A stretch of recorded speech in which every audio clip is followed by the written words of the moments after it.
3 दिन का आयोजन केवल इस बात का आयोजन नहीं है कि इस मंच पर नेता आएंगे। वेब से भी रिकॉर्ड तोड़ दिया, सचिन ने सबको बुला लिया कि इस मंच पर जो भी आया उसने इस देश की संस्कृति की रक्षा का संकल्प लिया। और केवल मंच पर नहीं, इस हॉल में जो लोग बैठे हैं वो भी कहीं ना कहीं, चाहे वो बुंदेलखंड की संस्कृति, ये भी तो हिंदुस्तान की संस्कृति है।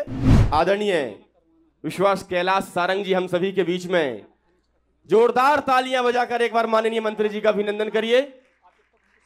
इस कार्यक्रम के सूत्रधार सचिन चौधरी जी से मेरा विनम्र आग्रह है कि माननीय मंत्री जी का पुष्प गुच्छ भेंटकर माननीय मंत्री जी का अभिनंदन करें। जोरदार तालियों के साथ हम सब स्वागत वंदन और अभिनंदन करें। इसके साथ ही नीतेश व्यास जी से मेरा आग्रह है कि कृपया कर पधारें और मोमेंटो भेंट करके माननीय मंत्री जी का स्वागत वंदन अभिनंदन करें। साथ में आदरणीय सचिन भैया।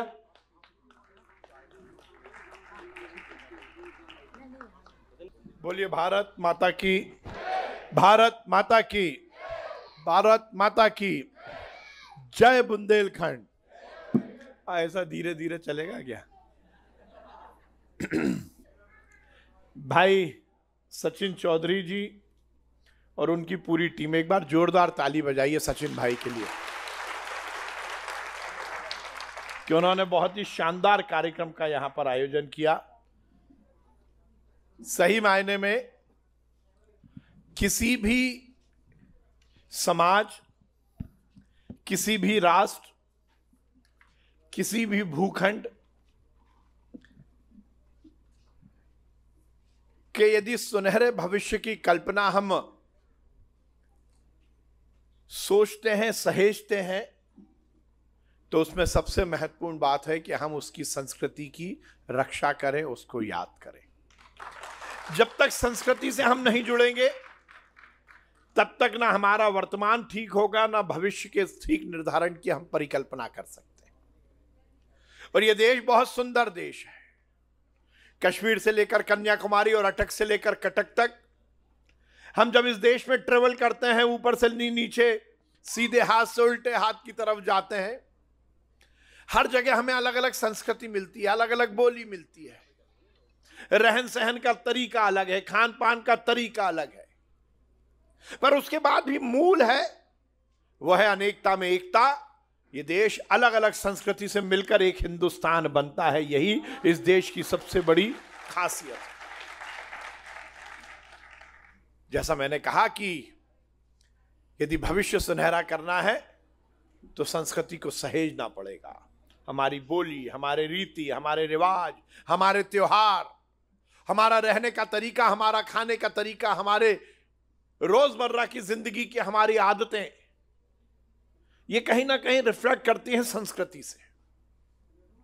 पर आज इस युग में हम देखते हैं कहीं ना कहीं संस्कृति को लेकर कुठाराघात करने की हिंदुस्तान के खिलाफ एक अंतर्राष्ट्रीय साजिश चल रही है। इस हॉल में बैठे हुए लेडी लोगों से मैं कहूंगा कि देश में क्या क्या समस्याएं आपको लगती है। कोई बोलेगा आतंकवाद, वैसे तब मोदी जी के राज में सब कुछ समाप्त हो रहा है, सब आतंकवाद जैसे, अलगाववाद जैसी जो आदतें हैं या समस्याएं वो सब समाप्त हो रही हैं, पर तो भी लोग कहेंगे कि आतंकवाद है, कोई कहेगा कहीं भ्रष्टाचार है, कोई कहेगा बेरोजगारी, कोई कहीं कुछ, कहीं कुछ। पर मुझे लगता है कि इस देश में सबसे बड़ा यदि खतरा है तो वो सांस्कृतिक आतंकवाद का है। इस देश की संस्कृति के कुठाराघात के लिए एक बड़ा वर्ग लगा हुआ है। होली होती है, होली के पहले किसी को पानी बचाने की याद नहीं आती, पर जब होली होती है तो फिर वो तिलक होली और वो सूखी होली, वो लोग जिनकी गाड़ी धुलने में लाखों गैलन पानी महीनों में खर्च हो जाता है, वो सूखी होली की बात करते हैं, क्योंकि उनको पानी बचाने से ज्यादा हिंदुस्तान की संस्कृति पर कुठाराघात करना है। क्योंकि होली केवल त्योहार नहीं है, तिलक लगाना, रंग लगाना, इसके पीछे का भाव है समाज में। यदि साल भर में, हमारी कितनी सुंदर संस्कृति, साल भर में यदि कहीं कोई मन मुटाव है, कहीं मतभेद है, कहीं मनभेद है। एक बार रंग लगाओ, ना कोई गोरा, ना कोई काला, ना कोई ऊपर, ना कोई नीचे, ना कोई अगला, ना कोई पिछड़ा, एक रंग में रंग जाते हैं। यही तो होली है। पर क्योंकि मेरी संस्कृति पर कुठाराघात करना है तो सूखी होली की बात होती है। दीपावली आती है, आपने देखा होगा, यहां मेरे साथ मनोज शर्मा जी आए हैं, सचिन भाई और बाकी लोग भी मीडिया से जुड़े हुए हैं। पर मुझे समझ में नहीं आता कि जिस दिन दीपावली के अगले दिन चैनल देखते हैं तो आपने देखा होगा इतना पोल्यूशन, इतना पोल्यूशन, पटाखे चले दीपावली पर तो इतना पोल्यूशन हो गया। 31 दिसंबर और 1 जनवरी की दरमियानी रात पूरी दुनिया में पटाखे चलते हैं, पर 1 जनवरी को उस दिन पोल्यूशन नहीं होता। पर मेरी दीपावली आएगी तो पोल्यूशन जरूर होगा, क्योंकि मेरी संस्कृति है, उस संस्कृति पर कुठाराघात करना है। इसलिए भाई और साथियों, सबसे महत्वपूर्ण यदि मुझे समस्या लगती है वो यही है कि इस देश की संस्कृति पर कुठाराघात करने का एक बड़ा षड्यंत्र चल रहा है। पर यह षड्यंत्र कोई आज से नहीं चल रहा।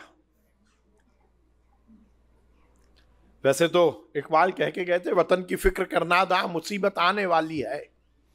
इकबाल ने कहा था, वतन की फिक्र करना दा मुसीबत आने वाली है, तेरी बर्बादियों के मशवरे हैं आसमानों में, न समझोगे तो मिट जाओगे हिंदुस्तान वालों, तुम्हारी दास्तां भी ना रहेगी दास्तानों में।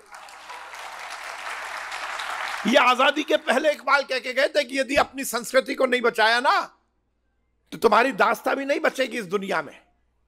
इसलिए आदि अनादि काल से यह षड्यंत्र चल रहा है, इस देश की संस्कृति पर कुठाराघात करना, इस देश की पुरातन परंपराओं पर कुठाराघात करना।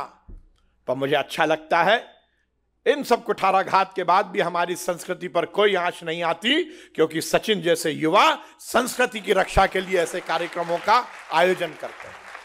यह आयोजन 3 दिन का आयोजन केवल इस बात का आयोजन नहीं है कि इस मंच पर नेता आएंगे। वेब से भी रिकॉर्ड तोड़ दिया, सचिन ने सबको बुला लिया। पर मुद्दा यह नहीं है कि कौन नेता आए, कौन कलाकार आए। मुद्दा यह है कि इस मंच पर जो भी आया उसने इस देश की संस्कृति की रक्षा का संकल्प लिया। और केवल मंच पर नहीं, इस हॉल में जो लोग बैठे हैं वो भी कहीं ना कहीं, चाहे वो बुंदेलखंड की संस्कृति, ये भी तो हिंदुस्तान की संस्कृति है, तो हमारी संस्कृति को सहेजने के संकल्प के साथ इस कार्यक्रम में आए। इसलिए मैं सचिन भाई को बहुत बधाई देता हूं। ऐसे कार्यक्रम निश्चित रूप से आगे आने वाले समय में हमारे छोटे छोटे जो आगे की पीढ़ी है उसको कुछ ना कुछ संस्कृति से जोड़ने का एक सार्थक प्रयास जो सचिन भाई ने किया, इसका पूरी तरह से फायदा आगे आने वाली पीढ़ी को मिलेगा। मैं सचिन भाई को, इनकी पूरी टीम को बहुत बधाई देता हूं। परमपिता परमेश्वर से कामना करता हूं कि ये हमारी देश की संस्कृति को सहेजने के संकल्प के साथ हम सब जीवन जी सकें, इतनी शक्ति और सद्बुद्धि भगवान हम सबको दे। आगे यदि इस दुनिया का सही दिशा में विकास होना है, जिसको हम कहते हैं कि एक ऐसा विकास जिसमें सबको जीने का अधिकार हो, यदि उस दिशा में यदि इस दुनिया को बढ़ना है तो केवल और केवल हमारा दर्शन, हमारी संस्कृति, हमारा जो पुरातन परंपराएं हैं वही इस दुनिया को सही स्थिति में रख सकती हैं। और यदि दुनिया को ठीक से रहना है तो हिंदुस्तान को उसको फॉलो करना पड़ेगा, और यदि हिंदुस्तान को पूरी दुनिया को फॉलो करना है तो हमें अपनी संस्कृति को बचाना पड़ेगा। और यदि संस्कृति को बचाना है तो सचिन जैसे युवाओं को ऐसे ही आकर इस तरह के कार्यक्रमों के माध्यम से हम सबको जगाना होगा। सचिन भाई, आपको बहुत बधाई, आपकी टीम को बहुत बधाई। हम सब मिलकर इसी लय के साथ, इसी संकल्प के साथ अपने जीवन को जिएं, ये संस्कृति बचे, ये सनातन का जो झंडा है ये पूरी दुनिया में लहराए। हम सब मिलकर हिंदुस्तान के दर्शन को पूरी दुनिया में लेके जाएं, इसी संकल्प के साथ। बहुत बहुत धन्यवाद। भारत माता की जय। हिंदुस्तान जिंदाबाद। Shri Krishna university Chhatarpur, the hitech university in central India. Bundelkhand के लिए गौरव की बात है कि अब छतरपुर में हम आपको देंगे विश्व स्तरीय एजुकेशन सिस्टम और वर्ल्ड क्लास इंफ्रास्ट्रक्चर। कोरोना जैसी महामारी के दौर में अब महानगरों की भीड़ भाड़ अत्यधिक खर्च से बचे तथा अपने घर एवं अपने शहर में रहकर ही विश्व स्तरीय रोजगार उन्मुखी शिक्षा को प्राप्त करें और महानगरों में होने वाली परेशानी से बचे, क्योंकि कोरोना ने हमें सिखा दिया है कि हम महानगरों में सुरक्षित हैं या अपने शहर और घर में। इसीलिए श्री कृष्णा विश्वविद्यालय आपको देगा राष्ट्रीय शिक्षा नीति 2020 के अनुसार तैयार पाठ्यक्रम और कोर्स में प्रवेश के अवसर।